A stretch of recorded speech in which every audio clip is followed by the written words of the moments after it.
दोषोपहत स्वभाव पृच्छामि त्वां धर्म सम्मूढ चेतः यत् श्रेयः स्यात् निश्चितं ब्रूहि तन्मे शिष्यस्तेऽहं शाधि मां त्वां प्रपन्नम्।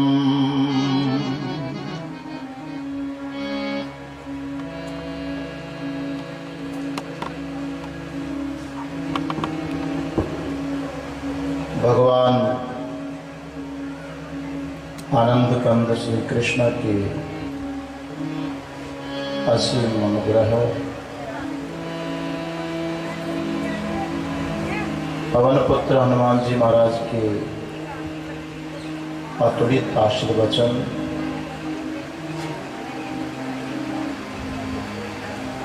भक्तों की श्रद्धा भक्ति के प्रणाम स्वरूप बालाजी महाराज के इस पवित्र स्थल पर चल रहे भगवत गीता व्याख्यान एवं श्री भक्तमाल कथा प्रसंग के चतुर्थ दिवसीय प्रथम सत्र को प्रारंभ करने जा रहे हैं। मंच पर विराजमान भक्तमाली श्रद्धेय महाराज श्री जी, तपोनिष्ठ संतवृंद, इनके असीम पवित्र अनुग्रह से ये ज्ञान यज्ञ सत्र निरंतर आगे बढ़ रहा है। भक्तों की श्रद्धा का अपना विशेष स्थान है। कल के प्रसंग में भगवत गीता में भगवान श्री कृष्ण और अर्जुन के बीच संवाद प्रारंभ हुआ था, बातचीत।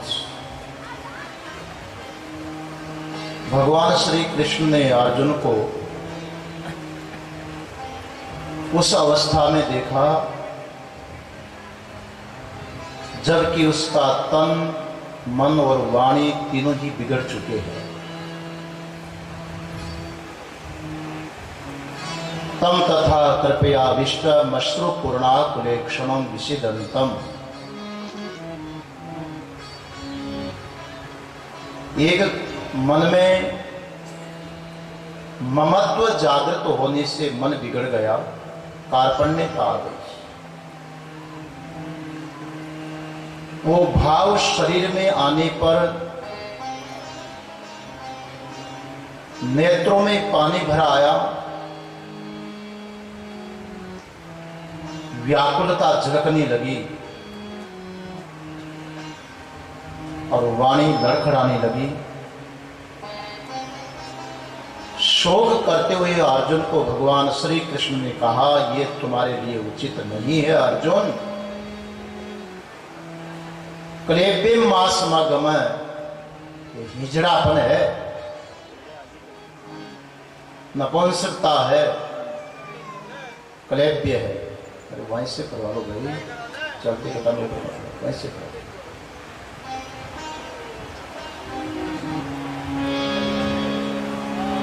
और जब भगवान ने ये बात कही तो अर्जुन कहने लगा, भगवान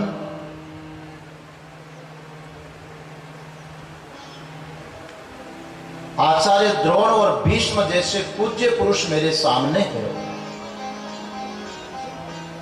आप कहते हो कि क्लेब्य है, ये अपौरुषता है, मगर आप बताओ प्रभु, पितामह भीष्म और द्रोण पूज्य पुरुष हैं, पूजार हो, पूजा के योग्य, और इनके प्रति बाण कैसे चलाऊंगा? चलो मैंने तो निश्चय कर लिया कि अपनी ओर से बाण छोड़ूंगा ही नहीं, मगर प्रतियोत्स्यामि, जब उधर से बाण आएगा तब भी मैं उसका जवाब देने के लिए भी कैसे बाण चलाऊंगा, मेरे लिए कैसे संभव होगा। और मेरे सामने जो द्रोण और भीष्म जैसे पूज्य पुरुष हैं, किसके प्रति बाण चलाऊं किसके प्रति न चलाऊं, दो दो सामने खड़े हैं। और चला भी दूंगा, युद्ध कर भी दूंगा, तो उसका नतीजा क्या होगा। न चेतद विद्मा कतरन्नो गरीयो यद्वा जयम यदिवा नो जययो। हम लोगों के लिए श्रेष्ठ क्या है ये भी तो हमें पता नहीं। इसीलिए भगवान जब लगता है कि अर्जुन जवाब दे रहा था, शायद भगवान मुस्कुरा रहे होंगे। किसी व्यक्ति को अपनी बात बोलो और वो आपकी बात को कितना आदर दे रहे हैं, उनकी शक्ल बता देती है, चेहरा बता देता है। सामने वाला यदि सुन रहा है आपकी बात तो भी पता चल जाता है, और अन्य मना होता है तो भी पता चल जाता है। कृपा करना, बुरा मत मानिए, पर आप ये मत सोचना कि सामने बैठे हुए हैं तो महाराज समझेंगे कि हम सुन रहे हैं। महाराज इतना बेवकूफ नहीं होता है, वो माइक पर बोल रहा होता है, सबके ऊपर दृष्टि होती है। नजर बता देती है, आंख बता देती है कि आप सुन रहे हैं या नहीं सुन रहे हैं। जब अर्जुन अपनी बात भगवान को बोल रहा था, उस समय अर्जुन की बात को सुन करके भगवान मंद मंद मुस्कुराने लगे। संदेह हो गया अर्जुन को कि शायद मेरा निर्णय भगवान की दृष्टि में ठीक नहीं हो रहा है। मैं जो दलील दे रहा हूं प्रभु इसको महत्व नहीं दे रहे। और जरा अंतर विचार आया और अर्जुन कहने लगा, भगवान कार्पण्य दोषो पहत स्वभाव, मेरा तो जो स्वभाव है वो कार्पण्यता के कारण उपहत हो गया है। मुझे तो ऐसा लग रहा कि मेरी विवेक शक्ति ही समाप्त हो गई, क्योंकि एक दोष आ गया मेरे अंदर। क्या? कार्पण्यता। कार्पण्यता समझते हैं? और कृपणता, कृपण किसको कहते हैं संसार? हाँ? मक्की चोंच को क्या बोलते हो? हाँ? वो संस्कृत वाले कृपण कहते हैं, कृपण। चमड़ी जाए उसी का नाम। एक कृपण था, बात याद आ गई, फिर आगे बढ़े। घर वाले ने कहा कि आज सब्जी में डालने के लिए नमक नहीं है, इसलिए नमक ले आओ। सस्ता था, 1 रुपए का 5 किलो नमक आ जाता था। कृपण को घरवाली ने कहा कि न तो सब्जी में न रोटी में किसी में नमक डालने के लिए है ही नहीं, जल्दी से नमक ले आओ। कृपण अंदर से नहीं चाहता था कि मैं नमक के लिए पैसा खर्च करूं। घरवाली पीछे पड़ गई, भोजन का स्वाद ही बिगड़ जाएगा। जाना पड़ा, हो एक सिक्का निकाला, 1 रुपए का सिक्का, जोर से मुट्ठी में भर लिया, कहीं गिर न जाए। जल्दी जल्दी दुकान पर गया, मुट्ठी जोर से भरी, रफ्तार तेज थी, शरीर में पसीना हो गया, हाथ में मुट्ठी में भी पसीना हो गया। दुकानदार को कहा कि 1 रुपए का नमक दे दो। उसने पूरी 5 किलो की पैकिंग की थैली निकाल करके सामने डाल दी। लाओ 1 रुपया दो। अब 1 रुपया देने के लिए उसने मुट्ठी खोली तो देखा कि पूरा सिक्का जो है वो पसीने में गीला हो गया। वो मन में सोचने लगा, इस 1 रुपए को सिक्के को मेरे से कितना प्रेम है, ये मुझे छोड़ना नहीं चाहता, मैं छोड़ने के लिए दुकान पर ले आया हूं। इसलिए बेचारा रो रहा, रोते रोते पूरा गीला हो गया।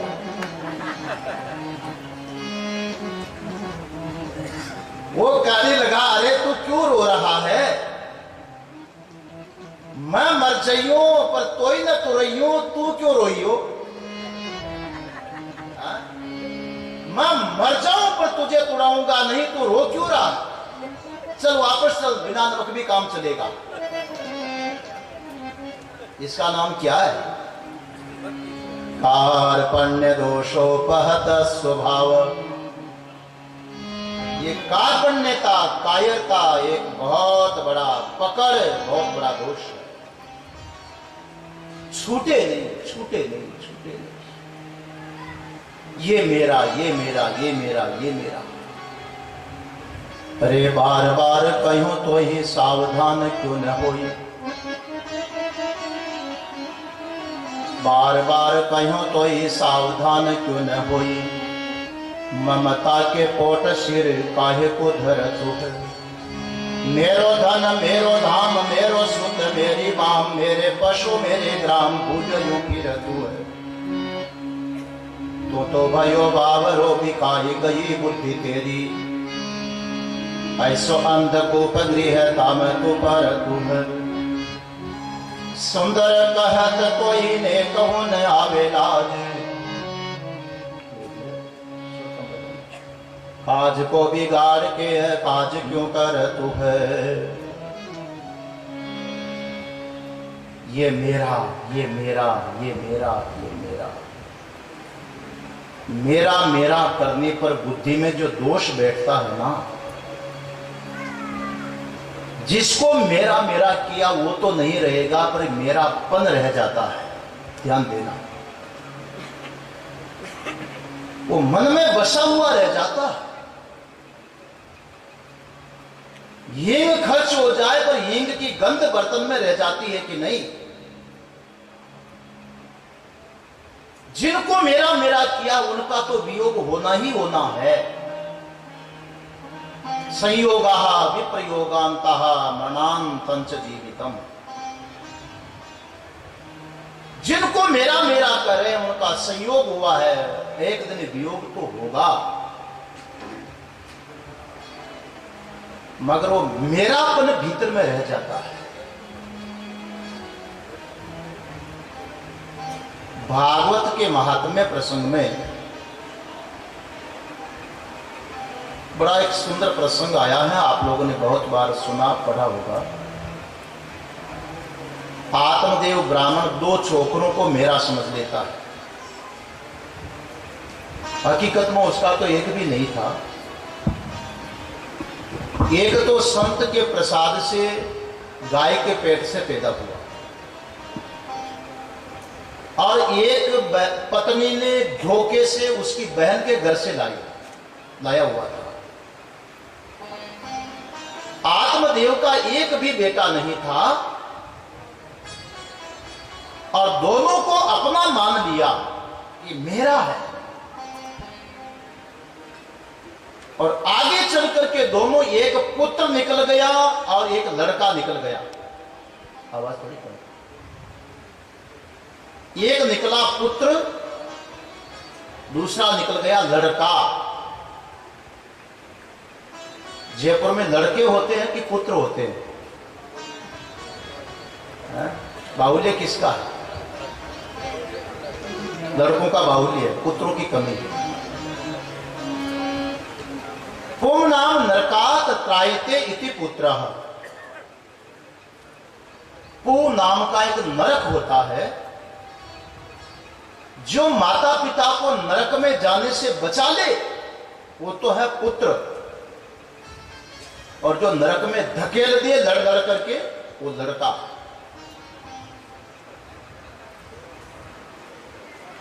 एक लड़का पैदा हो गया धुंधुकारी, जिसने पिता की सारी संपत्ति को दुराचरण में नष्ट कर दिया, परिवार समाज में पूरे परिवार को कलंकित कर दिया। और आत्मदेव ब्राह्मण फूट फूट करके रोने लगा, हाय ये नालायक पुत्र मेरे कैसे आ गया। क्व गच्छामि क्व तिष्ठामि क्व मे दुखम व्यपोहयेत। हाय अब मैं कहां जाऊं, कहां रहूं, मेरे दुख की बात मैं किसको कहूं। विलाप करने लगा। उस वक्त सज्जनों, जो पुत्र के रूप में आया हुआ है गोकर्ण संत का प्रसाद, वो पिताजी को समझाने लगा, पिताश्री सुतम कस्य धनम कस्य स्नेहवान ज्वलते निशम। संसार में किसका पुत्र है और किसका धन है, ये किसी के भी नहीं होते हैं। हमारी भगवती श्रुति ईशावास्य उपनिषद बोल रही है, ईशावास्यम इदम सर्वम यत्किंच जगत्याम जगत तेन त्यक्तेन भुंजिथा मागृध कस्य स्विद धनम। भला यह धन किसका है। वही बात पुत्र कहने लगा, स्नेहवान ज्वलते निशम। पिताजी, जो आसक्ति कर लेता है ना, बस रात दिन जलता रहता है। जिनकी आसक्ति किया वो तो चल बढ़ते हैं, लेकिन आसक्ति रह जाती है। आसक्ति तो आसक्ति है, पर जा बैठ गई भीतर में। देहेस्तिमांस रुधिरे भीमतिम त्यजत्वम जाया सुतादिषु सदा ममतां विमुञ्च पश्यानिशं जगदिदं क्षणभङ्गनिष्ठं वैराग्य राग रसिको भव भक्तिनिष्ठः। पुत्र ने कहा, पिताजी ये किसी के भी नहीं होते हैं। इस राग को, इस आसक्ति को, इस कार्पण्यता को, पकड़ को छोड़ो। न शरीर अपना है, न परिवार अपना है, न धन अपना है। जो अपना है उसको पकड़ो। वृद्धारण्यक उपनिषद में ब्राह्मण और कृपण दोनों का लक्षण किया है। महर्षि याज्ञवल्क्य ने मैत्रेयी को कहा, विदित्वा अस्मात् लोकात् ये प्रयति स ब्राह्मण अविदित्वा अस्मात् लोकात् ये प्रयति स कृपण। याज्ञवल्क्य और गार्गी का संवाद है मैत्रेयी में। याज्ञवल्क्य ऋषि कहते हैं कि कृपण उसका नाम है जो इस दुर्लभ मानव देह को पा करके, जिसके लिए कि मानव जीवन मिला है परमात्मा की प्राप्ति के लिए, उसकी अनुभूति के लिए, और परमात्मा को जाने बिना ही पशु की तरह जी करके ऐसे ही मर गया, विचार ही नहीं किया। शरीर मनुष्य का ले लिया, लेकिन कर्म सब जानवर के करके चला गया। देखत के नर दीखत है, पर लक्षण तो पशु के सब ही है। सोवत जागत खावत पीवत वे घर वे बन जात सही है, प्रातः गए रजनी फिर आवत, सुंदर नित यूं भोर वही है। और तो लक्षण आय मिले सब, एक कमी की शीर सींग नहीं है। और तो जानवर के सब लक्षण मिल गए, बस सींग नहीं है, बाहर निकले हुए। अंदर में तो राग द्वेष के सींग लंबे लंबे है, बाहर नहीं आए। बस ऐसा जीवन जी करके जो चला गया, मर गया। अविदित्वा अस्मात् लोकात् ये प्रेति स कृपणा। परमात्मा को जाने बिना ही पशु की तरह जी करके चला गया, उस व्यक्ति का नाम है कृपण, जिसकी पकड़ नहीं छूटी। हाय धन हाय, हाय मेरा, हाय मेरा, मरते मरते भी वो याद आ रहा है। ये कोई धनपति सेठ मरने लगा, परिवार के सारे लोग इर्द गिर्द बैठ गए। कभी थोड़ी चेतना आ जाती है, कभी आंख बंद हो जाती है। एक बार थोड़ी चेतना आई तो मरता मरता बूढ़ा सेठ हाथ उठाने लगा। बेटों ने समझा कि पिताजी ने दीवारों में कोई गार्ड करके रखा है, बताना चाह रहे हैं पर वाणी काम नहीं कर रही।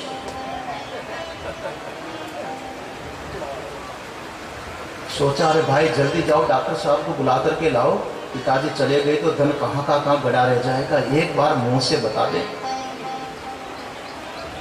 दौड़ के गए, डॉक्टर को गाड़ी में बिठा करके लाए। डॉक्टर साहब कैसा भी हेवी इंजेक्शन देना पड़े, जो भी करना पड़े, आप एक बार पिताजी को मुंह से बुलवा दीजिए।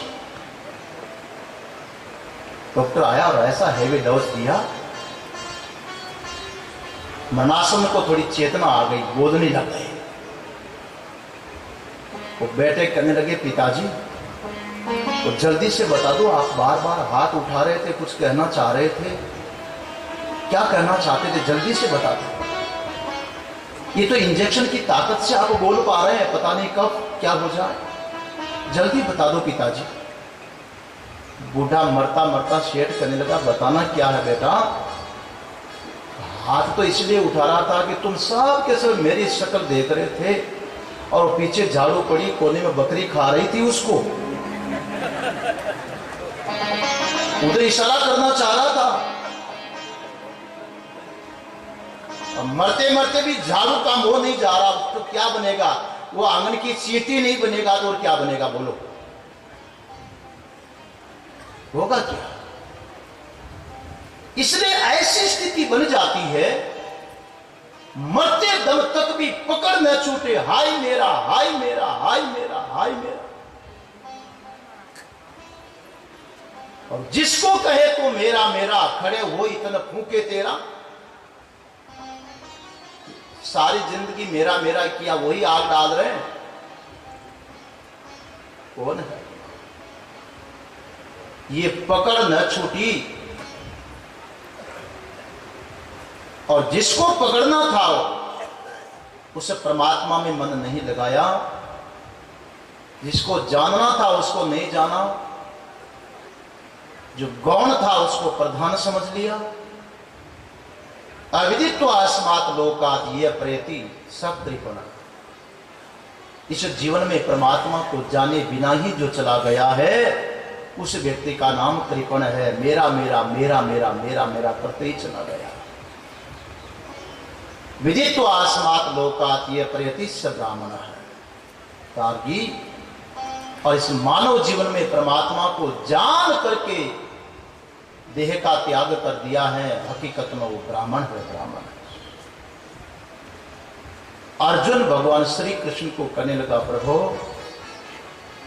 मेरी तो पकड़ नहीं छूट रही है, इसलिए कायरता कार्पण्यता दोष मेरे भीतर में आ गया। यही कारण है कि जो मेरा वास्तविक स्वभाव है, कर्तव्य परायणता है, निश्चय की प्राप्ति है, उस वास्तविक कर्तव्य से मेरा मन भ्रमित हो गया,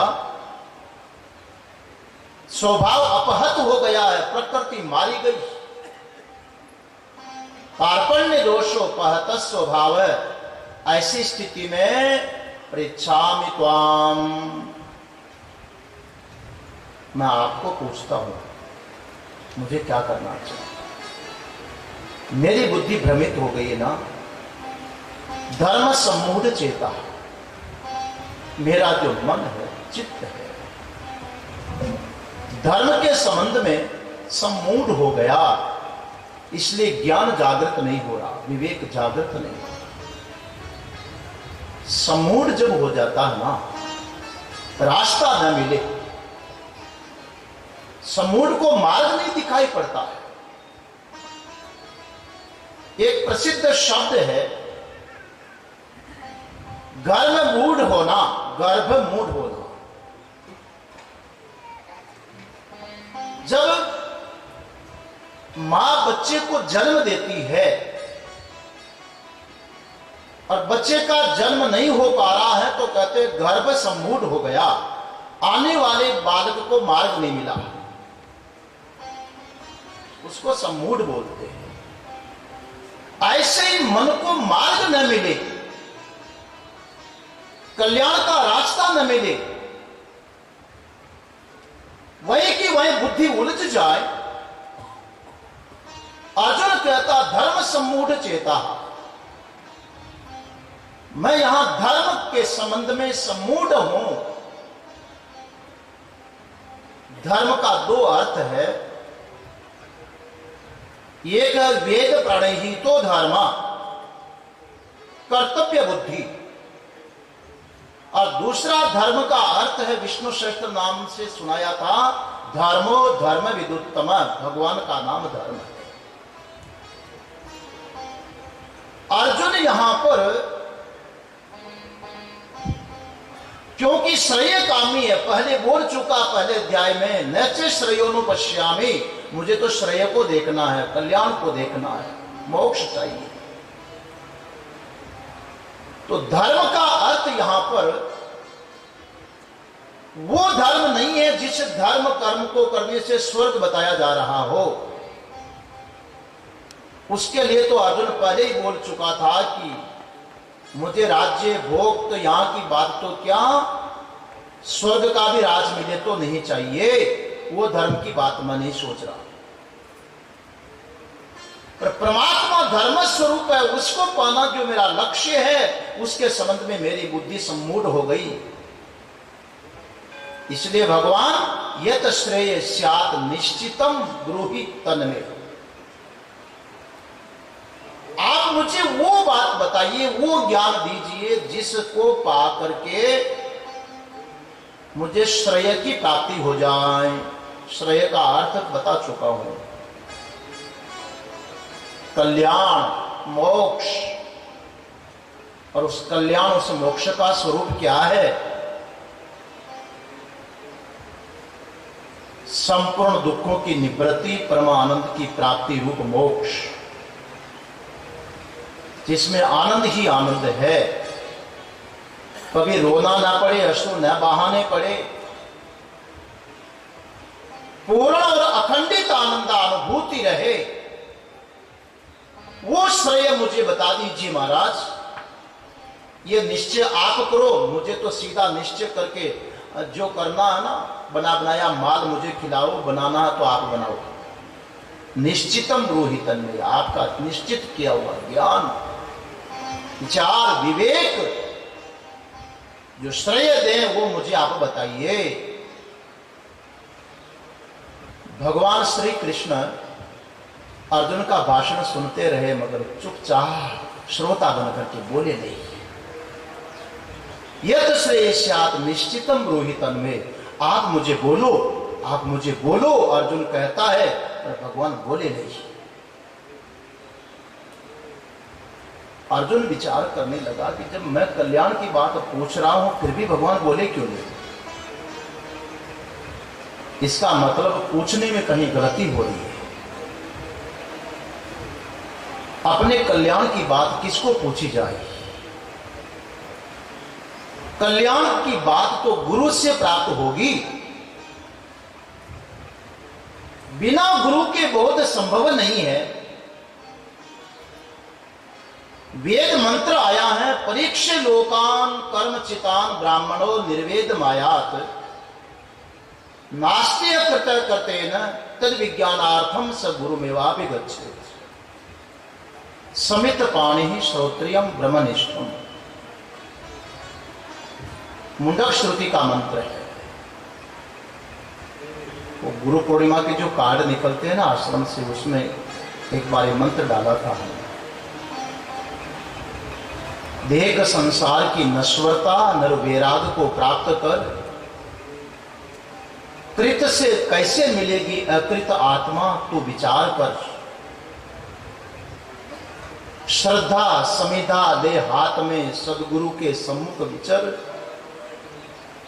जो तत्वज्ञ तत्वनिष्ठ है उनसे ज्ञान की पुकार कर।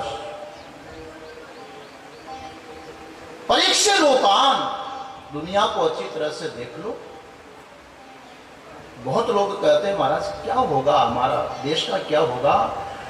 नई पीढ़ी वालों में तो बिल्कुल भी संस्कार नहीं, न कोई मंदिर जावे, न कोई माता पिता को प्रणाम करे, न कोई पाठ पूजा करे, धर्म में रुचि नहीं। नई पीढ़ी वालों का क्या होगा। मैं कहता हूं आप निश्चिंत रहो, निश्चिंत रहो, सब ठीक होगा। जब वो 45-50 पार कर जाएंगे ना तो दुनिया समझ में आने लगेगी। आपको भी बहुत देर से ही आई होगी, बड़ी देर से समझ में आती है। जब जोश डाउन होता है और होश बुलंद होता है तब दुनिया समझ में आती है। होश जग जाएगा, जोश शांत हो जाएगा। सब बालाजी का रास्ता पकड़ लेंगे, चिंता मत करो, ये दुनिया सिखा देगी।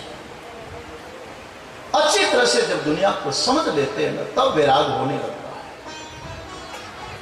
तद विज्ञानार्थम स गुरुमेवापि गच्छेत्।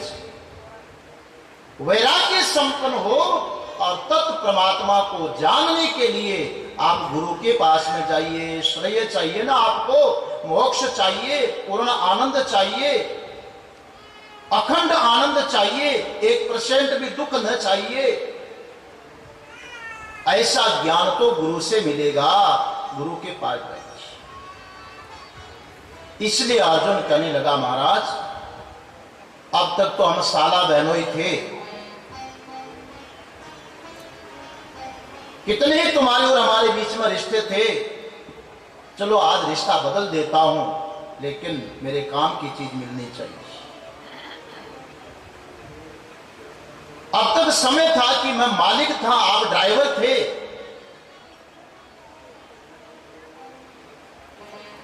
मामा बुआ के भाई भाई भी थे, कितने तुम्हारे हमारे बीच रिश्ते थे, पर आज एक नया रिश्ता बनाना पड़ेगा, क्योंकि उस संबंध के बिना जो मैं चाहता हूं वो हो नहीं सकता। मैं चाहता हूं श्रेय, यत श्रेय स्यात् निश्चितम ब्रूहि तन्मय। मुझे मोक्ष चाहिए, मुझे श्रेय चाहिए। और जब आप मुझे कथन करेंगे तो ये नियम है शास्त्र का कि ज्ञान तो गुरु के मुख से ही प्राप्त होगा। अपने आप कितने ही ग्रंथ पढ़ लो महाराज, ज्ञान नहीं हो सकता। कल की परसों महाराज जी ने एक दोहा सुनाया था विचार सागर से, वेद उधति बिन गुरु लखे लागे लोण समान। बादल गुरु मुख द्वार है अमृत से अधिकान। ज्ञान तो वेद शास्त्रों का ही है, किसी व्यक्ति की बपोती नहीं है, ये तो भगवत प्रदत्त ज्ञान है। मगर उस ज्ञान को ग्रहण करने का जो माध्यम है तो जगह देना।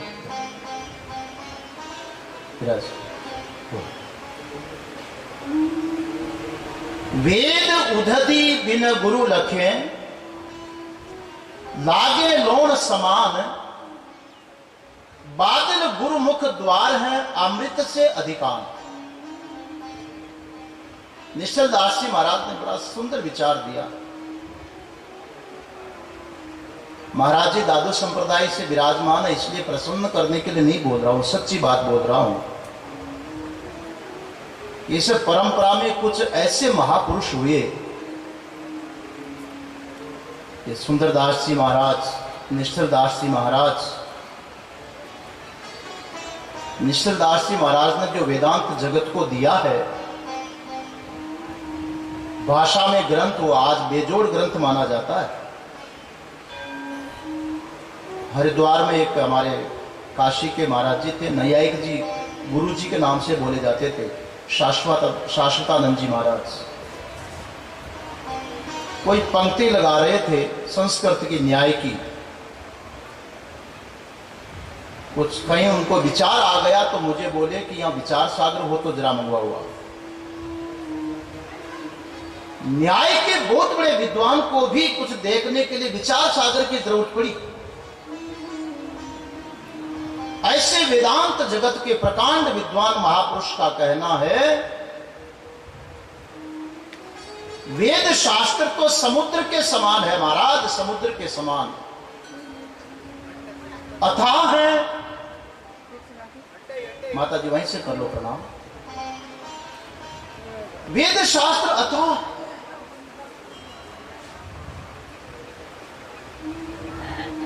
जैसे समुद्र। अब समुद्र के पानी का कोई था ले सकता है? अपार जल राशि जो समुद्र की है, सारा तो पी पाना संभव नहीं है, लेकिन जिसको जितनी प्यास होगी उतना ही तो पिएगा ना। मगर प्यासा व्यक्ति भी उसे समुद्र में जाकर के अंजलि भर के पी सकता है। जो यात्रा जाकर के आयो पूछो,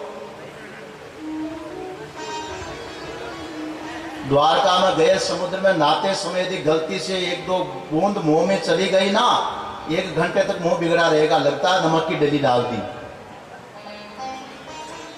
पी नहीं सकते। मगर यहां क्या पी रहे हैं हम लोग? ये कहां का जल है? वही जल है। वेद उदधि, वो समुद्र का जो जल है ना, वैसे वेद शास्त्र। आप सीधे सीधे उठा करके कितना ही पढ़ो, नहीं आएगा समुद्र में, मुंह बिगाड़ के उठोगे, अपनी खोपड़ी दिमाग कबाड़ी मार्केट हो जाएगा। मगर यही जैसे समुद्र का जल सूर्य की किरणों से ऊपर उठा, बादल बना और वृष्टि के रूप में आकर के जब गिरता है तो कितना मधुर होता है जी। वेद शास्त्र का ज्ञान भी जब गुरु के मुख में होकर के आ रहा है,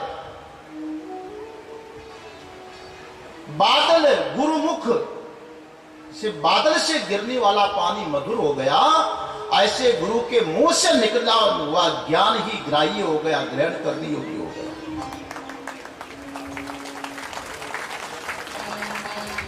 यही कारण है कि इस भगवद गीता के 12वां अध्याय के भाष्य में आदि जगत गुरु भगवान शंकराचार्य महाराज एक पंक्ति लिखते हैं कि सर्वशास्त्र विदपि असंप्रदायवत मूर्खोद उपेक्षणीय। किसी ने सारे ग्रंथ पढ़ डाले, मगर उन ग्रंथों को गुरु मुख से नहीं समझा है, तो भाष्यकार महाराज कहते हैं कि जैसे तुम लोग मूर्ख की बात को महत्व नहीं देते हो, वो बड़बड़ाता रहता है, ऐसे उस ज्ञानी की बात को भी महत्व मत देना, क्योंकि शास्त्र का हृदय वो नहीं समझ पाएगा, नहीं समझ सकता। इसलिए ज्ञान मोक्ष प्रदान करने वाला ज्ञान, ऋते ज्ञानात्म मुक्ति, मोक्ष प्रदात्री जो ज्ञान है उसको तो गुरु से ही प्राप्त करना पड़ेगा। अर्जुन को विचार आया, भगवान शायद इसीलिए नहीं बोले, मैं कह रहा हूं कि मुझे ज्ञान दीजिए, फिर नहीं बोले। बात समझ में आ गई कि मैं निगुरा हूं, मुझे चेला बनना पड़ेगा। तब भगवान कृष्ण को अर्जुन कहने लगा, शिष्यस्ते हम, लो अब आप ड्राइवर नहीं, सारथी नहीं, गुरु बन जाओ और मैं आपका चेला बन जाता हूं। शिष्यस्ते हम, मैं आपका शिष्य हूं। शादी मां, मुझे उपदेश करो, शासित करो, मोक्ष देने वाला ज्ञान प्रदान करो। और फिर भी भगवान नहीं बोले।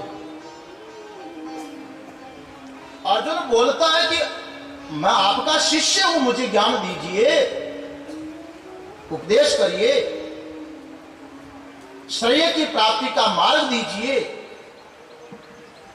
मुझे कोई रास्ता नहीं दिखाई पड़ रहा। फिर भी भगवान नहीं बोले। क्यों? अर्जुन विचार करने लगा। बुद्धिमान स्वयं चिंतन करता कि मेरे में कहां कमी है। साधक का लक्षण है ये। साधक कभी भी दूसरे की कमी को नहीं, वो अपनी कमी को देखता है। बंबई में एक बार प्रेमपुरी आश्रम में एक बड़ा सम्मेलन था। देश के गणमान्य विद्वान पधारे हुए थे, प्रसिद्ध वक्ता और विद्वान। आज के इस प्रसिद्ध समय में मुरारी बापू, रमेश भाई ओझा, एक पांडुरंग जी शास्त्री हो गए महाराष्ट्र में, सत्यमित्रानंद जी महाराज भारत माता मंदिर वाले, कैलाश आश्रम ऋषिकेश के विद्यानंद गिरी जी महाराज, साधना सदन के हमारे गुरुदेव बंदो त्रिकोटी, संतोषी मां, काशनी गुरु शरणानंद जी महाराज। देश की महान विभूतियों का एक सम्मेलन था, बहुत बड़ा। संचालन नहीं कर रहा था उसमें। और जब मुरारी बापू का नंबर आया, उस सभा का वक्तव्य विषय रखा गया था साधक का आदर्श जीवन। साधक कैसा होना चाहिए। सब महापुरुषों ने बहुत सुंदर प्रवचन दिया। मुरारी बापू का सामने जब माइक आया, वो कहने लगे, देखो शास्त्रीय परिभाषाएं तो इन महान पुरुषों से आप लोगों ने सुना, मुझे तो एक ही बात समझ में आई और आ रही है। साधक वही है जो किसी दूसरे के मार्ग में बाधक न बने। वो अपने को देखता है, अपनी कमी को खोजता है। भगवान नहीं बोले, शिष्यत्व स्वीकार कर लिया अर्जुन ने, फिर भी भगवान नहीं बोले। साधक अर्जुन चिंतन करने लगा, अब भगवान बोल क्यों नहीं रहे। तब एक कमी समझ में आएगी कि शिष्य को समर्पित होना पड़ता है, शरणागत होना पड़ता है। शिष्य को ऐसा चाहिए जो गुरु को सब कुछ देगी, मगर गुरु कैसा होना चाहिए। शिष्य की बात तो बता दी। शिष्य को ऐसा चाहिए कि गुरु को सब कुछ दे, पर सदगुरु ऐसा चाहिए जो शिष्य से कुछ न दे। शिष्य सब दे दे और गुरु कुछ न लेवे। अर्जुन विचार करने लगा, मैंने शब्दों में शिष्यत्व स्वीकार किया, लेकिन अभी तक आचरण में नहीं आया। शेठ जी किसी महात्मा के शिष्य बन गए। महाराज जी जैसे महापुरुष थे, शिष्य बन गए। मंत्र दिया, गुरुजी ने कहा, देखो शेठ जी, शिष्य बनोगे तो तन मन धन गुरुजी को समर्पित करना पड़ेगा। त्यागे ने एक अमृतत्व मानस, त्याग से ही अमृतत्व की प्राप्ति होती है। इसलिए सब कुछ देना पड़ेगा। संकल्प पढ़ो। वो शेठ जी ने हाथ में जल लिया, गुरुजी ने संकल्प करवा दिया और संकल्प में कहा, तन मन धन तीनों ही गुरुदेव को समर्पित है। तन भी, मन भी, धन भी। शेठ जी ने संकल्प कर लिया। अब गुरुजी कहने लगे, शेठ जी आज से ही तुम्हारा तन, तुम्हारा मन और तुम्हारा धन ये तुम्हारा नहीं रह गया, अब ये मेरा हो गया है। मगर इस समय मुझे जरूरत नहीं है, जब आवश्यकता पड़ेगी तब मांग लूंगा, तीनों को जहां है वहीं रहने देना, मुझे जरूरत पड़ेगी मैं मांग लूंगा। शेठ जी बड़े खुश हो गए कि ऐसे गुरु, मेरे से सब कुछ ले लिया और वापस सब कुछ दे भी दिया, रखा भी कुछ नहीं, मेरा कुछ नहीं बिगड़ा और चेला बन गया, मंत्र मिल गया। अब बड़ी श्रद्धा हो गई, रोज रोज गुरु के आश्रम में जावे, सत्संग करे, सेवा करें, फिर वापस आए, बड़ी खुशहाली से जीवन चलने लगा। दैनिक सत्संग में शेठ जी सम्मिलित होने लगे। एक दिन गुरु जी का कटी वस्त्र फट गया तो शेठ जी को कहा, शेठ जी कल आते समय एक काम करना ना, वो 5 मीटर सूती कपड़ा फाड़ के ले आना, कटी वस्त्र चाहिए, 5 मीटर कपड़ा ले आना। शेठ जी दूसरे दिन सत्संग में तो आए, लेकिन हाथ हिलाते हुए कपड़ा वपड़ा कुछ साथ में लाए। गुरु जी ने कहा, शेठ जी मैंने कल आपको जाते समय कहा, भूल गए क्या, 5 मीटर कपड़ा लाना था। शेठ जी बहानाबाजी कर गए। दूसरे दिन कहा, चलो कल ले आना, कोई बात नहीं। दूसरे दिन भी शेठ जी आए तो कपड़ा नहीं लाए, खाली हाथ आ गए।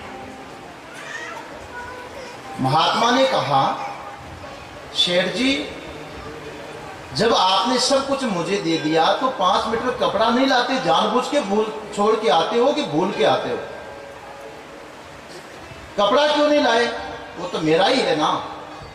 बोले, हाँ गुरु जी आपका है। तो मेरा है तो मुझे देने में तुम्हारा लग क्या रहा है? कहा, गुरु जी यही तो समस्या है। बोले, क्या समस्या है? तन मन धन गुरुदेव पर वारूं, पर कपड़ा तो मीटर 1 नहीं फाड़ूं।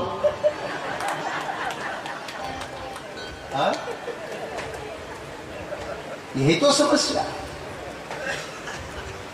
वो तो सब है लेकिन ये कपड़ा फट नहीं रहा। कैसा समर्पण है? अर्जुन विचार करने लगा कि समर्पण की कमी लग रही है, इसलिए अर्जुन कहने लगा, साधिमाम त्वाम प्रपन्नम।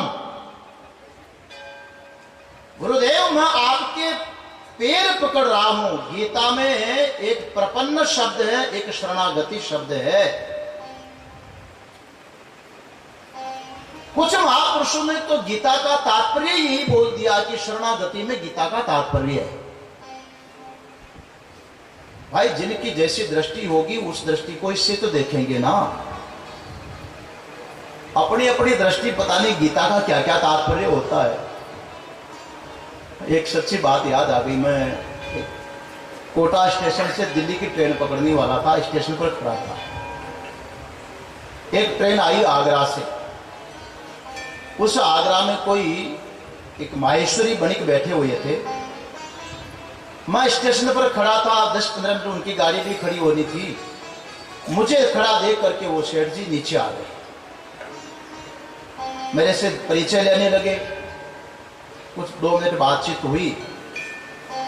फिर मैंने उनको भी पूछा कि आप कहाँ से आ रहे हैं, किधर जा रहे हैं? बोले, महाराज मैं तो आगरा से आ रहा हूँ। इधर? बोले, मैं गुजरात जा रहा हूँ, बड़ौदा। मैंने कहा, कोई बच्चे रहते होंगे आपके वहाँ? बोले, नहीं नहीं बच्चे तो नहीं रहते महाराज, बच्चे ने तो अपने आगरा में ही सब धंधा संभाल लिया, दुकान का सारा काम बच्चों ने संभाल लिया और अब मैं घर के काम से फ्री हो गया। और मैंने गीता का अध्ययन किया है तो मैंने सुना था कि गुजरात में बड़ी धार्मिकता है, इसलिए सोच रहा था कि गुजरात में जाऊं, कुछ गीता का प्रचार करूंगा। तो मैंने उनको चावल दबाते ना कि सीजा है कि कच्चा है, चावल दबाया और मैंने उनको पूछा कि गीता का उद्देश्य क्या है। गीता का उद्देश्य, तात्पर्य शब्द बोला था, गीता का तात्पर्य क्या है?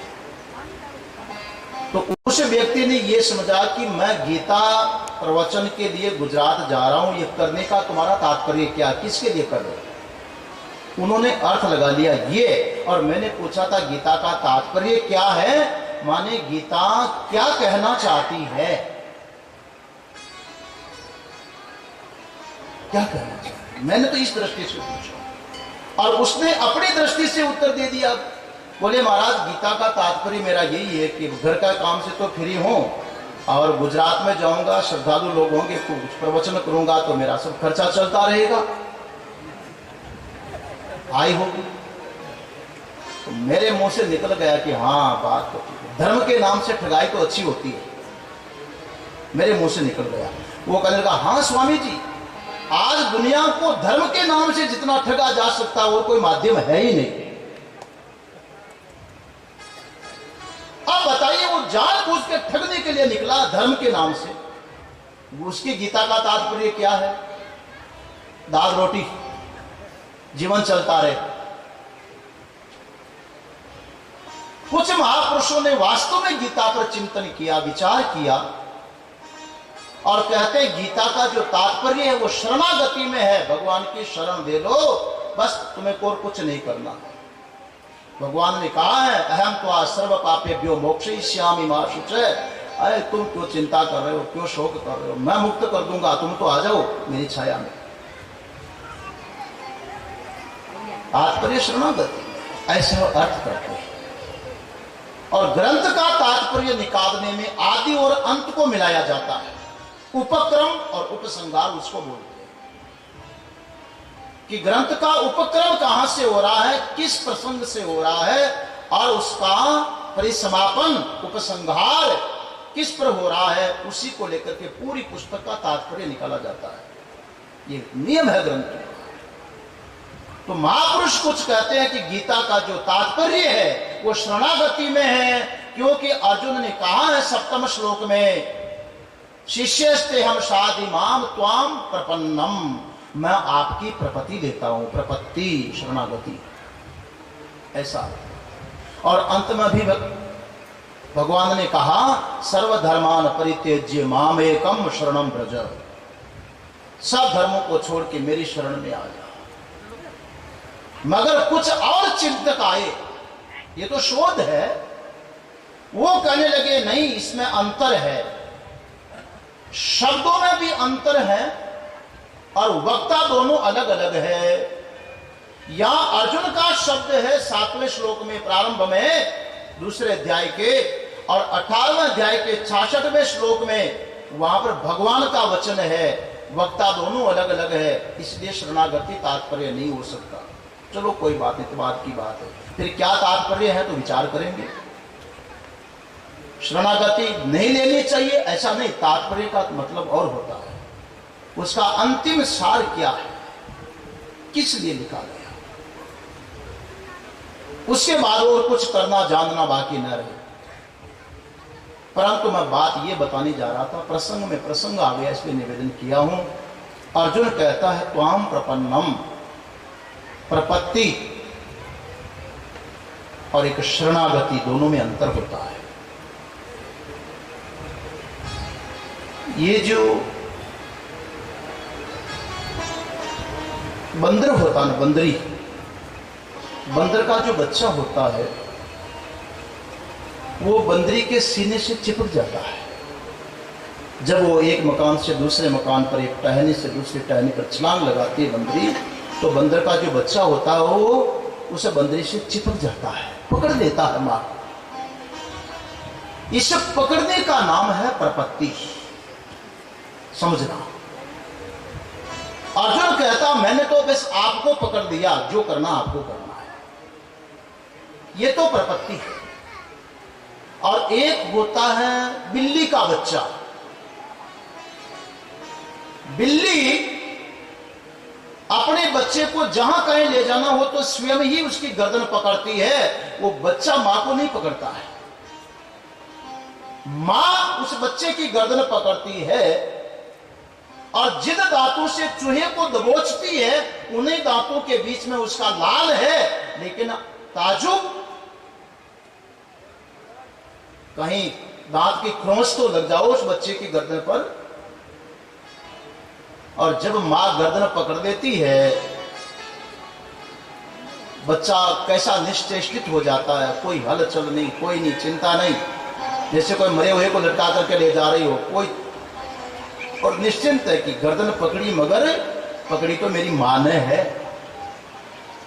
अपनी कोई चेष्टा नहीं। मां जैसे रखे, चाहे तो दबा जाए गर्दन को, चाहे तो जहां ले जाए, बस मां की इच्छा में मेरी इच्छा, राजी हैं हम उसमें जिसमें तेरी रजा हो। ऐसे भी वाह वाह तो वैसे भी वाह वाह। इसका नाम है शरणागति। बिल्ली का बच्चा मां के शरणागत है, बंदर का बच्चा मां से प्रपन्न है, पकड़ता है। और यहां अर्जुन ने क्या किया? क्या भगवान को पकड़ा? हां, प्रपत्ति दिया है। प्रपत्ति का दूसरा अर्थ था प्रपद, जो हमारा पैर है ना,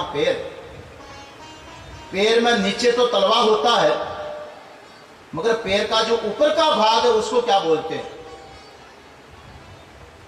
संस्कृत में उसको प्रपद बोलते हैं। पैर का ऊपर का हिस्सा।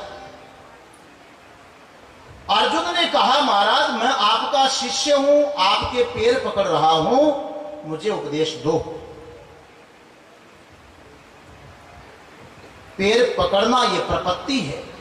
चाहे तो अर्जुन पैर छोड़ सकता है कि नहीं, उस मंत्री के बच्चे की तरह, मगर भगवान के चरणों के नीचे हाथ डाल दे कि महाराज चाहो तो कुचल दो, चाहो तो बचा दो, हमने तो हाथ आपके चरणों के नीचे डाल दिया। इसका नाम क्या है? शरणागति। ऊपर से पैर पकड़ना प्रपत्ति है और नीचे हाथ डाल देना शरणागति है। शरणागति के शास्त्रों में बहुत भेद आए। ये मुख्य भेद है 3। तस्य एव अहम, मम एव असो, स एव अहम। 3 प्रकार की शरणागति बताई गई। भगवान श्री राम ने एक बार हनुमान जी को पूछा कि हनुमान अपना परिचय दे, कौन है तू? तो जो हनुमान जी बुद्धि देने वाले हैं, सबको बुद्धि प्रदान करते हैं, उनकी बुद्धि में क्या कमी होगी? कहा, भगवान न मालूम आप किस दृष्टि से मेरा परिचय लेना चाहते हो, मैं टोटल परिचय आपको दे देता हूं कि मैं कौन हूं। हनुमान जी कहने लगे कि देह दृष्टिया तब दासो अस्मि, जीव दृष्टिया तुद अंशक, आत्मा दृष्टिया तुमेवा हम इति में निश्चिता मति ही। मैंने तो अपने भीतर में यह निर्णय करके रखा है प्रभु कि शरीर की दृष्टि से आप पूछते हो कि तू कौन है, तो देह की दृष्टि से तो आप मेरे स्वामी हैं, मैं आपका दास हूं, आपका सेवक हूं, सब दासोस्मि। और जीव की दृष्टि से पूछते हो कि तू कौन है, तो त्वद अंश का, आप अंशी हो, मैं आपका अंश हूं। और यदि आत्मा की दृष्टि से पूछते हो कि तू कौन है, आत्मा दृष्टिया तुमेवा हम, आत्मा की दृष्टि से तो जो आप हो वो मैं हूं, कोई भेद नहीं है। यही 3 प्रकार की शरणागति है। तस्यैव अहम, मम एव असो, स एव अहम। मैं उस भगवान का हूं, एक शरणागति। वह भगवान मेरे हैं, दूसरी शरणागति। और जो भगवान है वो मैं हूं सो वो है, ये अभेद शरणागति। अर्जुन ने शरणागति लिया यहां पर, मम एव असो, ये मेरे हैं, इसलिए मेरे ही तो मेरा हित चिंतन करेंगे ना। प्रपत्ति ले ली, पैर पकड़ ली। साधिमाम त्वाम प्रपन्नम, मुझे उपदेश करो, मैं आपके शरण हूं। प्रपत्ति का तो पैर पकड़ने वाली शरणागति, मैं आपका हूं। इसलिए ऐसी शरणागति जब अर्जुन ने स्वीकार की, और फिर भगवान देखने लगे मुस्कुरा करके अर्जुन की ओर, अर्जुन कहने लगा महाराज मैं ठीक ही कर रहा हूं, आपके पैर पकड़ रहा हूं, उचित कर रहा हूं। नहीं प्रपश्यामि ममापनोद्यार्य चोकमोचोषणमिन्द्रियाणाम् अवाप्य भौमावसपत्नमृद्धं राज्यं सुराणामपि चाधिपत्यम्। मानो भगवान ने कहा कि मेरे पैर पकड़ने से तुझे क्या मिलेगा अर्जुन, मेरे पैर पकड़ने से क्या मिलेगा। अर्जुन कहने लगा भगवान आपके पैर पकड़ने से ही मेरा काम होगा। क्यों? ऐसी बीमारी लग गई, ऐसा रोग आ गया, ऐसी स्थिति मेरी हो गई